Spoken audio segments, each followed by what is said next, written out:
इब्रानियों 9 का 11 से 15। परंतु जब मसीह आने वाली अच्छी वस्तुओं का महायाजक होकर आया तो उसने और भी बड़े और सिद्ध तंबू से होकर, जो हाथ का बनाया हुआ नहीं अर्थात इस सृष्टि का नहीं, और बकरों और बछड़ों के लहू के द्वारा नहीं, पर अपने ही लहू के द्वारा एक ही बार पवित्र स्थान में प्रवेश किया और अनंत छुटकारा प्राप्त किया। पिछले दिनों में हमने पढ़ा था कि जो पहला तंबू था उसमें क्या होता, प्रतिदिन बलिदान चढ़ाए जाते थे, और जो पर्दे के पीछे का जो था वो महापवित्र स्थान था, जिसमें याजक, महायाजक जो है एक ही बार, कहते हैं वर्ष में एक ही बार जाता था, और वो भी लहू लेके जाता था, बिना लहू के नहीं जाता था। तो यहाँ जो वचन हमें बता रहा, वो ये बता रहा है कि मसीह जो है इस धरती के तंबू में नहीं, वरन स्वर्गीय, जिसका की प्रतिरूप मूसा को दिखाया गया था पहाड़ पर, और उसे ये आज्ञा मिली थी कि जैसा तुझे दिखाया गया है वैसा ही तू नीचे बना। पहले क्या हुआ, तंबू में बनाया गया, वही चीज़ बनाई गई कि पहला तंबू जो था वो वहाँ आपका रोज़ाना क्या कहते बलिदान चढ़ाया जाता था, और जो दूसरा था यानी कि जो महापवित्र स्थान था पर्दे के पीछे का, वो भी उसी तरीके से इस्तेमाल होता था। लेकिन सुलेमान के टाइम में जब मंदिर बनाया गया तो वो भी इसी तरीके से बनाया गया है कि पहला स्थान प्रतिदिन के बलिदान का, लेकिन जो महापवित्र स्थान जिसमें याजक वर्ष में एक बार जाता था, वहाँ कहते हैं वो दूसरा स्थान था जहाँ रोज़ाना कोई नहीं जा सकता था। तो जो वचन हमें बताना चाह रहा है वो ये बात बताना चाह रहा है कि यीशु मसीह जो शपथ के द्वारा, वाचा के द्वारा महायाजक हम लोगों का ठहरा, उसने भेड़ों, बकरों और बैलों के लहू के द्वारा प्रवेश नहीं किया महापवित्र स्थान यानी कि स्वर्ग में, बल्कि अपने ही लहू के द्वारा उस स्वर्गीय पवित्र स्थान में प्रवेश किया।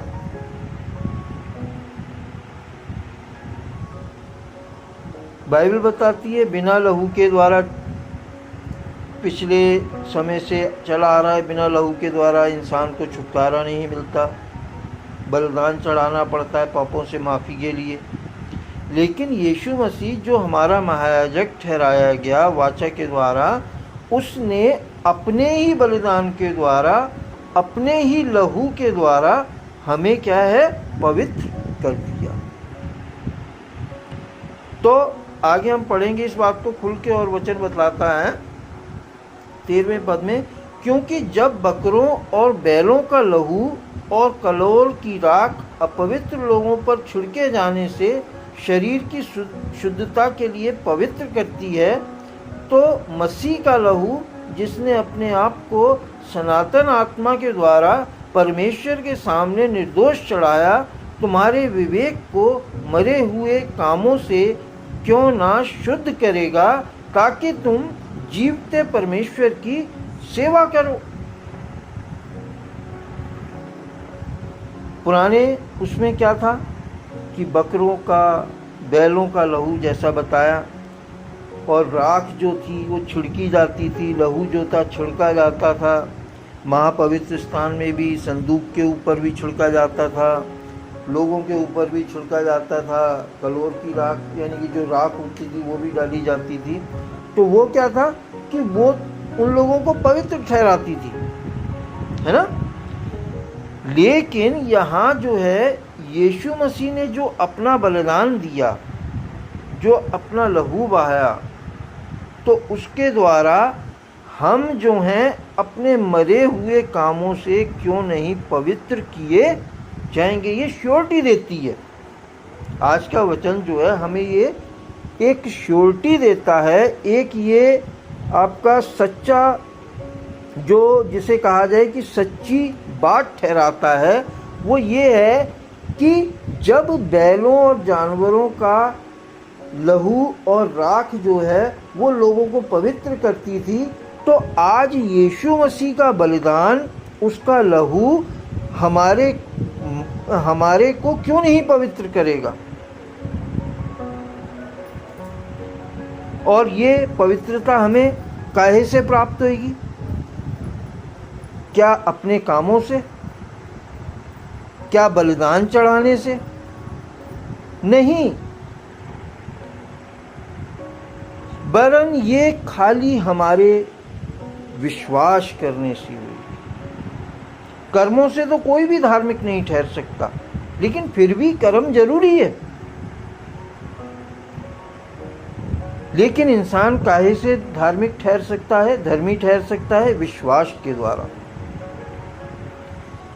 डाकू जो यीशु मसीह के साथ चढ़े हुए थे दाएं बाएं दोनों तरफ, उनमें से दो में से एक धर्मी ठहराया गया।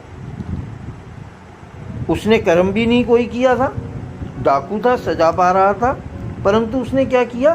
विश्वास किया है।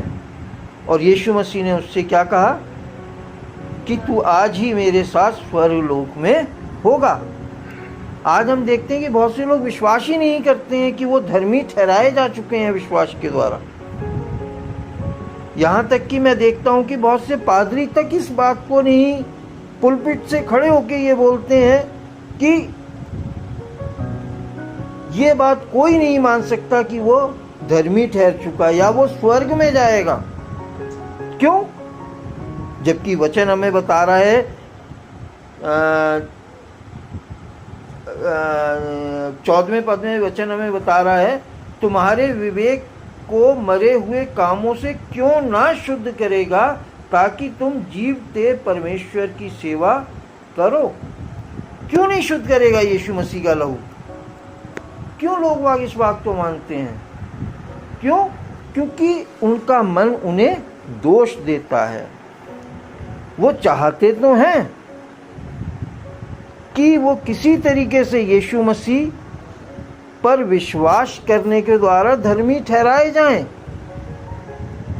लेकिन अपने कामों को वो क्या करते हैं? उनके काम जो हैं उनके सामने बने रहते हैं, उनके काम जो हैं उन्हें दोषी ठहराते रहते हैं।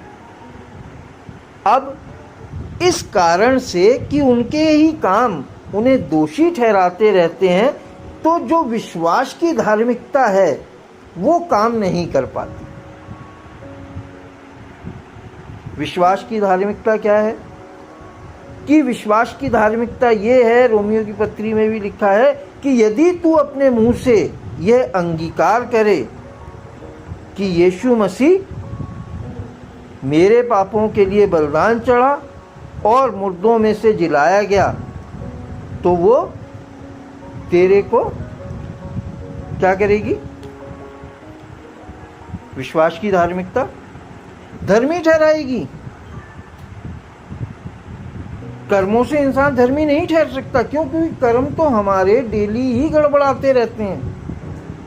कभी हम अपनी जीभ से गलत बात बोल के अपवित्र हो जाते हैं, गलत कर्म कर जाते हैं।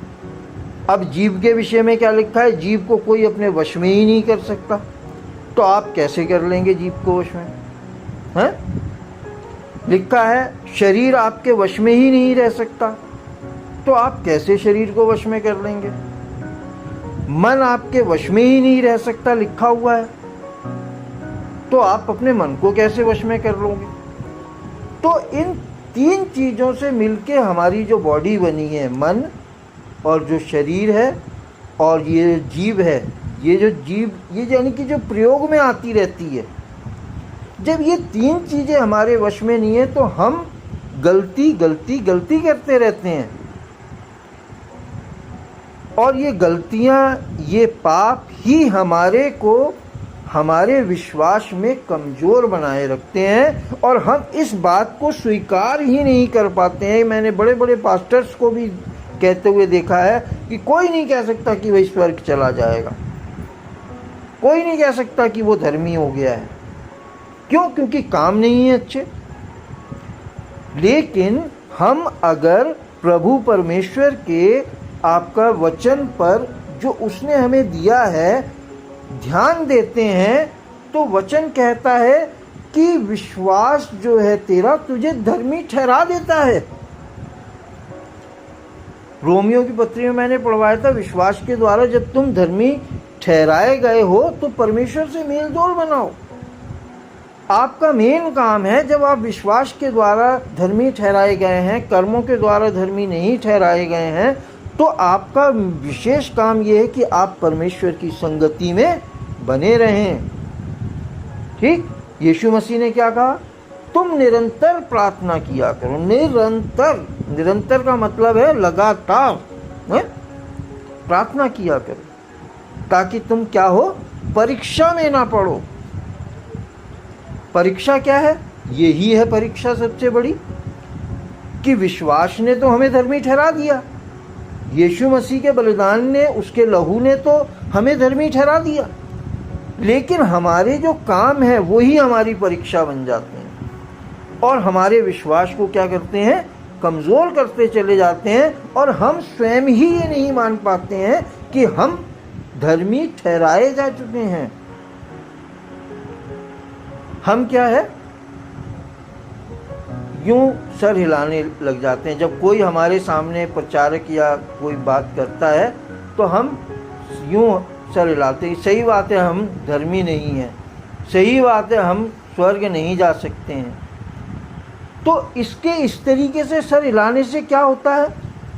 लिखा हुआ है, सच्चाई की पहचान करने के बाद भी यदि आप पाप करते हैं तो आप क्या करते हैं, यीशु मसीह के लहू को पैरों से रौंदते हैं और उसे अपने लिए दोबारा क्रूस पे चढ़ाते हैं। ठीक है, आप ये मानते हैं कि आप काम जो करते हैं वो आपके अच्छे नहीं हैं, ये मानते तो हैं आप, पछताते तो हैं आप। आपका ये पछतावा ही परमेश्वर के आगे आपका विश्वास और आपकी धार्मिकता है।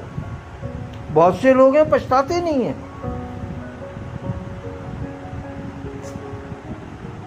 विश्वास नहीं रख पाते हैं, पछता नहीं पाते हैं। वो कहते हैं नहीं हम जैसे भी अब ठीक है। भाई आप पछताइए, पछतावा करके जब आप फिर परमेश्वर के पास आएंगे, परमेश्वर आपको फिर क्षमा करेगा। कारण ये है कि वो जानता है कि आपके अंदर क्या क्या कमियां पाई जाती हैं। आपका शरीर आपके वश में नहीं है, आपका मन आपके वश में नहीं है, आपकी जीव आपके वश में नहीं है। जब ये तीन चीजें आपके वश में नहीं है तो चौथी चीज आप कहां से सही कर पाएंगे? लेकिन यदि आप विश्वास करते हैं, जैसा कि लिखा हुआ है कि मसीह का लहू जिसने अपने आप को सनातन आत्मा के द्वारा परमेश्वर के सामने निर्दोष चढ़ाया, तुम्हारे विवेक को मरे हुए कामों से क्यों ना शुद्ध करेगा, ताकि तुम जीवते परमेश्वर की सेवा करो। क्यों नहीं करेगा भाई? वचन हमें कह रहा है। आप क्यों मान ले रहे हो कि कहते हैं मैं शुद्ध नहीं हो सकता, मैं धर्मी नहीं ठहराया जा सकता, मैं स्वर्ग नहीं जा सकता? आप क्यों मान ले रहे हो? क्योंकि परमेश्वर का तो वचन कह रहा है कि क्यों नहीं शुद्ध करेगा। क्या हम परमेश्वर से लड़ने वाले ठहरेंगे? क्या हम उसे झूठा ठहराएंगे?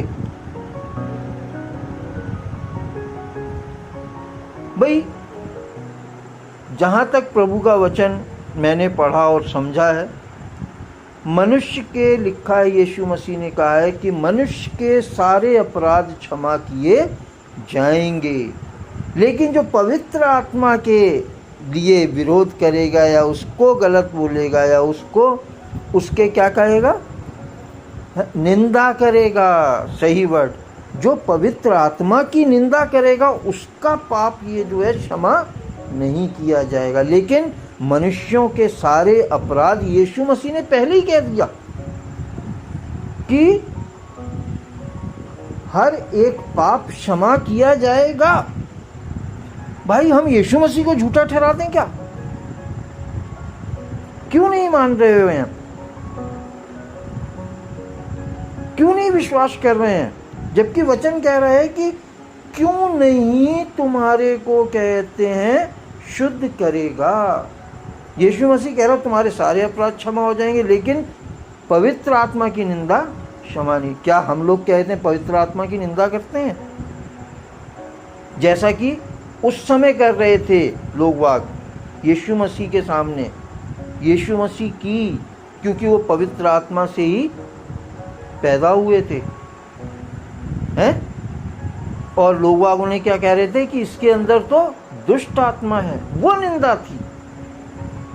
आज आप एक पादरी को भी अच्छा इंसान मानते हैं, आज एक आप जो अच्छा मनुष्य दिखाई पड़े, आज ये जो एक चाहे आपने उसके काम नहीं जानते, लेकिन फिर भी अगर वो अच्छा बोलता है तो आप उसको अच्छा कहते हैं, अच्छा व्यक्ति कहते हैं।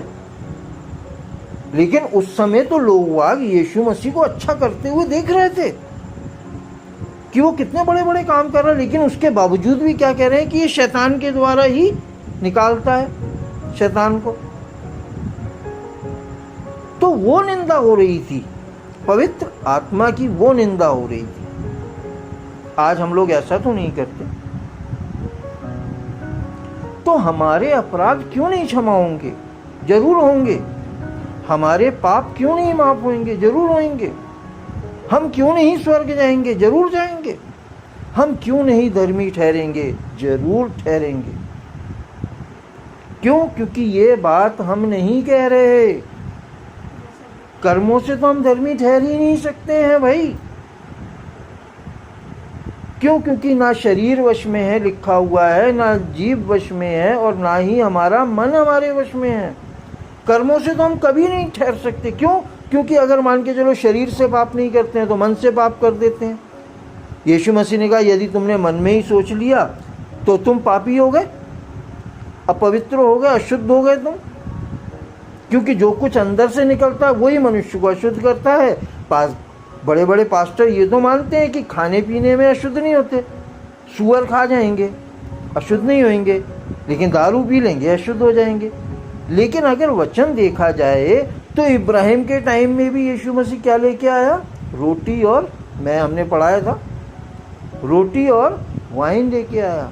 और इस समय भी क्या लेके आया यीशु मसीह? रोटी और वाइन। कारण ये कि इन्हीं दो चीज़ों के कारण मनुष्य मतवाला हो जाता है। पेट छोटा सा दिया है लेकिन इस बहुत बड़ा हो जाता है इसको भरने के लिए, हैं? कि अपने, जैसे वो धनवान मनुष्य के बारे में बताया है कि उसने अपनी पुरानी सब चीज़ें तोड़ के उसने नई नई बड़ी बड़ी भंडार बनाए। वही इतना बड़ा तेरा पेट है कि वो सारे भंडार तू क्यों नए बड़े बड़े भंडार बनाए? अपने पेट के लिए ही तो बनाए कि मैं ज़्यादा वर्ष तक जीऊँगा तो मैं क्या खाऊँगा।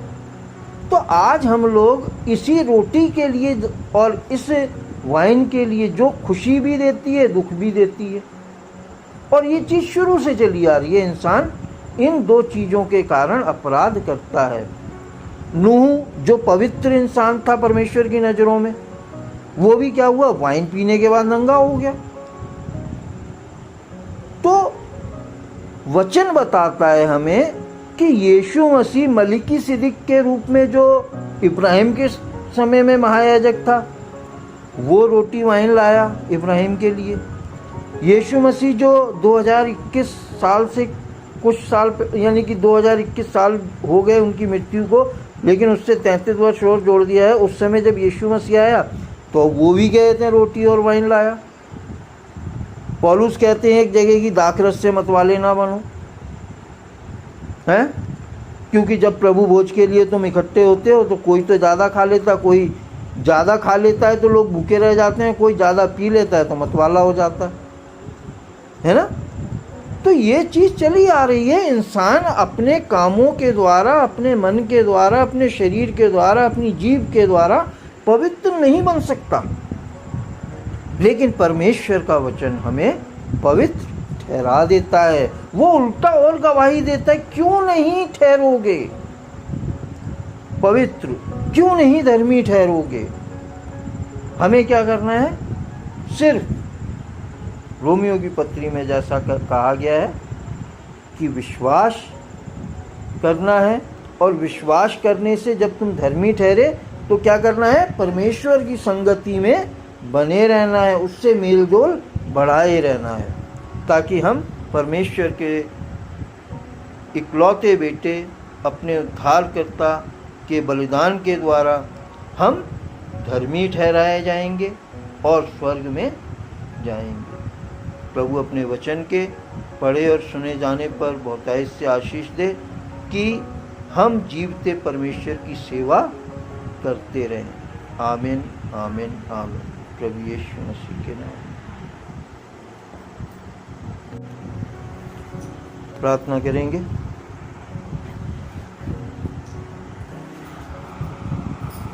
हे सर्व सामर्थी पिता परमेश्वर, प्रभु यीशु मसीह के नाम में आपका हृदय से धन्यवाद धन्यवाद धन्यवाद करते हैं प्यारे पिताजी, आज के इस वचन के लिए जो आपने हमें दिया और इस सुनने के लिए और समझने के लिए जो आपने हमें समझाया। प्यारे पिता परमेश्वर, आपका हृदय से धन्यवाद धन्यवाद धन्यवाद करते हैं प्रभु यीशु मसीह के नाम में। आपके हृदय से धन्यवाद धन्यवाद धन्यवाद करते हैं प्यारे मसीह बाप। आपका हृदय से धन्यवाद धन्यवाद धन्यवाद करते हैं प्यारे पवित्र आत्मा। होने दें प्यारे पिता परमेश्वर कि आज जो कुछ भी हमने वचन से पढ़ा, सुना और समझा है, वो हमारे हृदय की भूमि में गहराई से बोया जाए और 30 गुना 60 गुना और 100 गुना फल लेके आए, ताकि प्यारे पिता परमेश्वर आपके वचन अनुसार हम इस संसार में आपके लिए फल लाएं। आपने हमें ज्योति की संतान ठहराया, अपनी संतान ठहराया। हमारे द्वारा अंधकार की बातें दूर हो जाए, लोगों के मनों के अंधकार दूर हो जाए, हमारे पड़ोसियों के अंधकार दूर हो जाए, इस संसार का अंधकार दूर हो जाएगा। ऐसा ऐसी कृपा और ऐसी दया करें पिता परमेश्वर, और इस वचन को हमारे हृदय में अधिकाई से बसने दें कि हम क्यों नहीं धर्मी ठहरेंगे प्यारे पिता परमेश्वर, क्यों नहीं पवित्र होंगे, क्यों नहीं हमारे मरे हुए कामों से हम छुटकारा पाएंगे। होने दें प्यारे पिता परमेश्वर की आज का वचन हमारे हृदय की गहराइयों में बोया जाए और 30 गुना 60 गुना और 100 गुना यही विनती निवेदन प्रार्थना धन्यवाद के साथ प्यारे पिताजी आपके चरणों में रखते हैं। अपने पड़ोसियों के लिए, अपने रिश्तेदारों के लिए, अपने मिलने जुलने वालों के लिए प्यारे पिता परमेश्वर, अपने सही संबंधियों के लिए प्यारे पिता परमेश्वर, कि उनके जीवन में भी आपका वचन कार्य करे। आपने इतना बड़ा बलिदान दिया है प्यारे पिता कि अपने इकलौते पुत्र को हमारे लिए दे दिया। आपके इस बलिदान को, आपके इस प्रेम को संसार जानने पाए प्यारे पिता परमेश्वर, कि आपने उन्हें कर्मों से नहीं वरन विश्वास के द्वारा जन्म दिलाया।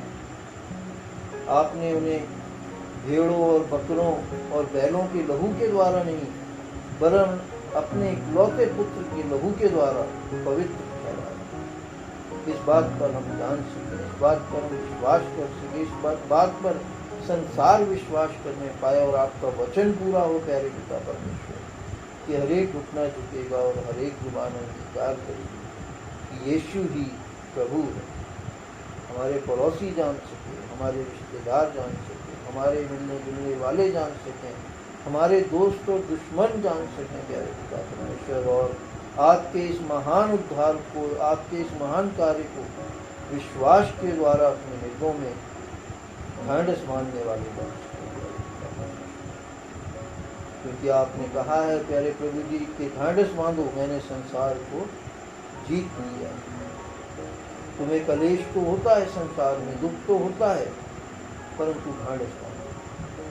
होने दें प्यारे पिता परमेश्वर, आपका वचन हमारे हृदय की गहराइयों में बोला जाएगा और आपके वचन अनुसार हम सब धर्मी ठहरे, पवित्र ठहरे और आपके राज्य में जाने वाले अनुग्रह करें, दया करें।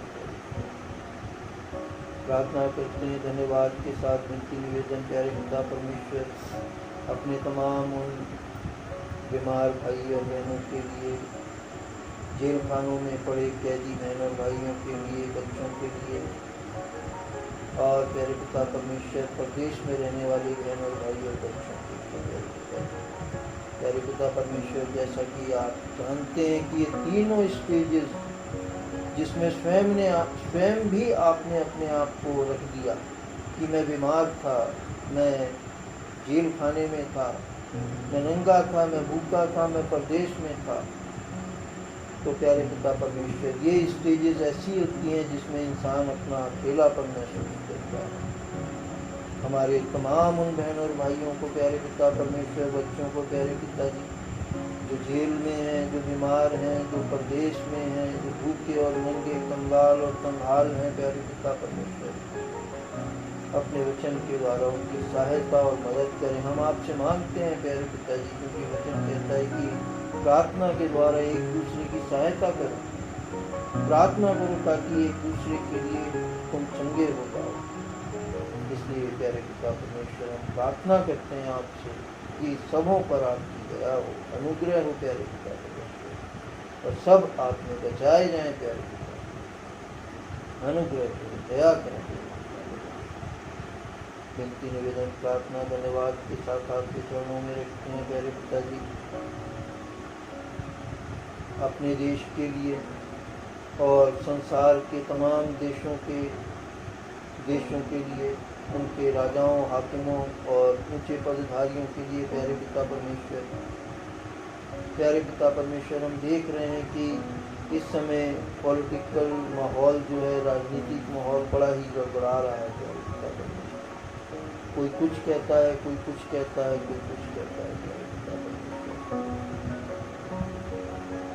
आप सारे इस माहौल को डांटें और सही करें प्यारे पिता परमेश्वर, क्योंकि राजाओं के, हाकिमों के, अधिकारियों के मन आपके हाथ में है और आप जहाँ मोड़ना चाहते हैं इन्हें मोड़ देते हैं प्यारे पिता परमेश्वर। उन अधिकारियों को जो गलत मंसूबे बनाते हैं, गलत नीतियाँ बनाते हैं, वो सब प्यारे पिता परमेश्वर आपकी ओर से समझाए जाएं या अपने पदों से आप उन्हें हटाएं प्यारे पिता परमेश्वर, और उनकी जगह वो लोग बिठाए जाएं जो आपकी प्रजा की उन्नति के लिए, जैसा कि आप बड़े बड़े अधिकारियों को रखते हैं कि वो लोगों की भलाई के लिए कार्य करें, वो कार्य करने वाले ठहराए जाएं प्यारे पिता परमेश्वर, ताकि लोगों की भलाई हो, लोगों की उन्नति हो, और हम अपने अपने देशों में, अपने अपने स्थान में शांति और आनंद से आपकी भक्ति में अपने जीवन को बिताने वाले, आपकी सेवा करने वाले हैं। अनुग्रह करें, दया करें प्यारे पिता। आगे को प्यारे पिताजी आप ही हैं जो हमें ठोकर खाने से बचा सकते हैं और अपनी महिमा की भरपूरी के सामने मगन कर निर्दोष करें।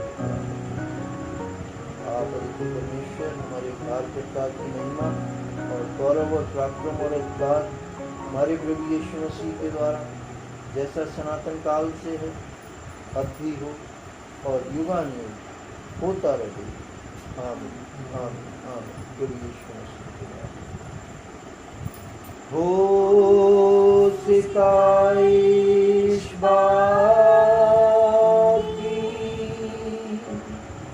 और बेटे की आलूल कुदूसी जैसे इब्तिदाई हुई है, अब याद रहेगी हमेशा तक। आमीन, आमीन,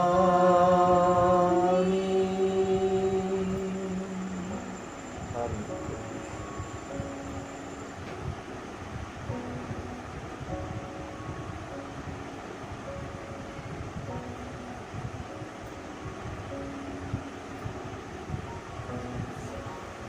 जय श्री, जय श्री, जय श्री।